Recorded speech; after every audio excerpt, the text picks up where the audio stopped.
Hi, it's Megan. I tend to really like spring collections. Since I live in a warmer climate, sometimes the winter stuff looks a little heavy, so does the fall stuff, and then the spring is often just too bright for my coloring. So spring is when I get really excited with the makeup collections.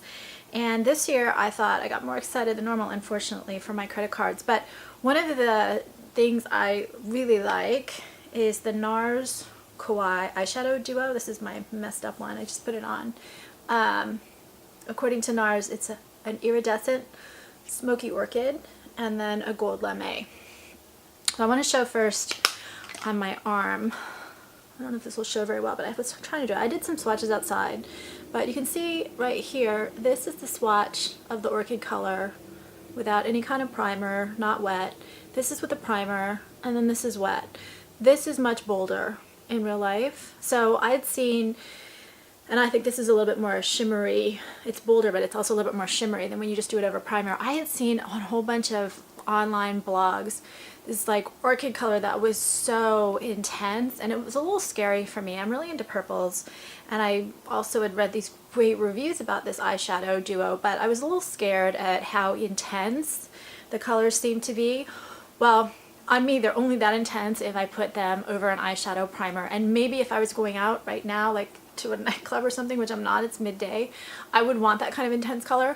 But I'm actually going to be out and about doing normal things today, and so I put it on my eyelid, and you can see it's beautiful, it's intense, it's a really striking color, but it's not overly made up looking.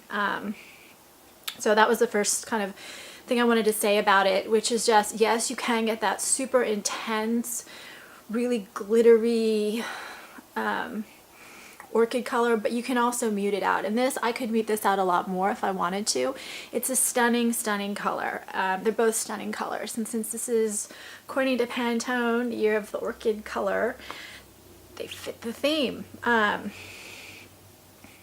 So what else did I think? Nars is one of my favorites, kind of for the intensity of the eyeshadow and also the wearability, the lastability. I can get, with this duo, about 9 hours without a primer. I get longer with, and I don't wear it very often with because I don't want that really like intenseness of the shadows. But it is a plus of the Nars eyeshadows. They're so pigmented and rich and vivid that if you want to get that really deep, intense color, it lasts.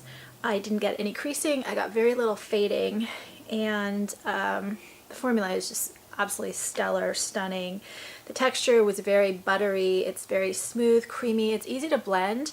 I would say though, be careful about the brushes you used. I started using a really soft brush with the purple, and it just was too hard to control. It's such a rich, intense color. I found that I needed to use, this is a much harder brush. I don't know if you can see with the bristles, it's just a much harder brush. Even though it's got a bigger, it's a bigger brush, I was still much more able to control because it didn't kind of, it's not that it's powdery, it isn't powdery, it's just that even little bits of this accidentally kind of falling off of a soft brush in the wrong place are a cleanup job. So I would use either a very light hand in the pot, or I would use a firmer brush. And then what I did with the gold on my eye is I just brushed it very softly underneath the eye. And then I put a little dot here. And when I had originally seen this online and seen how intense that color was, I thought there's no way I can use that under my eyebrows. It's just going to look stupid. I was going to use trampy, but we'll go with stupid. But that's not the case. I used actually the same type of harder brush and just brushed on the gold nicely like that. And you can see it doesn't look kind of in your face metallic. It's got a metallic tint to it, but it's really more shimmery than metallic. I'm not a big fan of metallic eyeshadows, and so that was another kind of myth that I was worried about going into this particular duo. Yes, it's glittery, absolutely, but if you can see my eyes, it's not that bad. It's soft. I also used, so this was the brush I used to line underneath, and then I wet the orchid, and I use this just as a very soft line on top. I put a little bit with a smaller eyeshadow brush just up into the crease, because again, it gave me a lot more control. So the colors, the gold lame, it's kind of an antique gold, and by that I mean it's a darker gold. It's not super dark though. And antique means like a little bit of like a brownish, bronzy undertone to it. Not coppery, kind of bronzy. And I think that's absolutely kind of the best way to describe it. It's a shimmery, but again, not metallic, beautiful shade. It would be really pretty just on its own too, without the purple, because it's just such a nice, soft gold. Not very bold. And that's why it's hard to see, so I'll show you my arm. You can see right there. You can see it better in the outdoor swatches, especially since these are shimmery. But these right here, one swoop with my finger, and not a wet finger, and you can see how beautifully pigmented and how just strong the colors are. Gold under the eyes like this is one of my favorite tricks because it really, on my eyes, just brightens and opens my eyes. Soft, blendable, really, really a nice color. And then the iridescent smoky orchid is a medium dark purple. It has kind of a frosted, this one's a little bit more metallic, I think, undertone, and a little violet, but that would mean a little tiny bit of peach. Peach, no, pink. Violet is pink and purple, not peach and purple.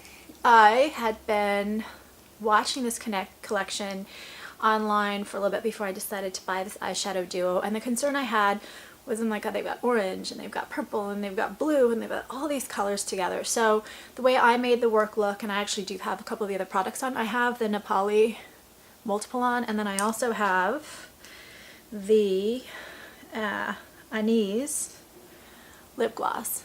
And together it's so soft that kind of my initial concern about too much shimmer, too much color, I don't think plays out. I think maybe mixing different parts of the collection differently, you might have that problem. But I think with kind of a softer look, you can do the bolder eyes. And I could even do a lot bolder with the eyes and still use the multiple and this lip gloss with it. I think that is it.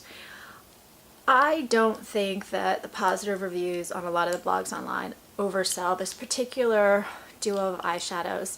The colors really do have a great payoff. The quality of the shadows is stunning. It's really among Nars' best duos, and I'm a huge fan of the duos. And they're useful colors. They're not nearly as strong as I thought they were going to be. They're actually very wearable. I mean that as a compliment. They're strong, they're beautiful, but they're very wearable. So overall, I'm thrilled with this eyeshadow duo. Please, if you have comments, if you have this eyeshadow duo, I would love to hear it. Subscribe on YouTube, and if you have suggestions for other videos, please let me know.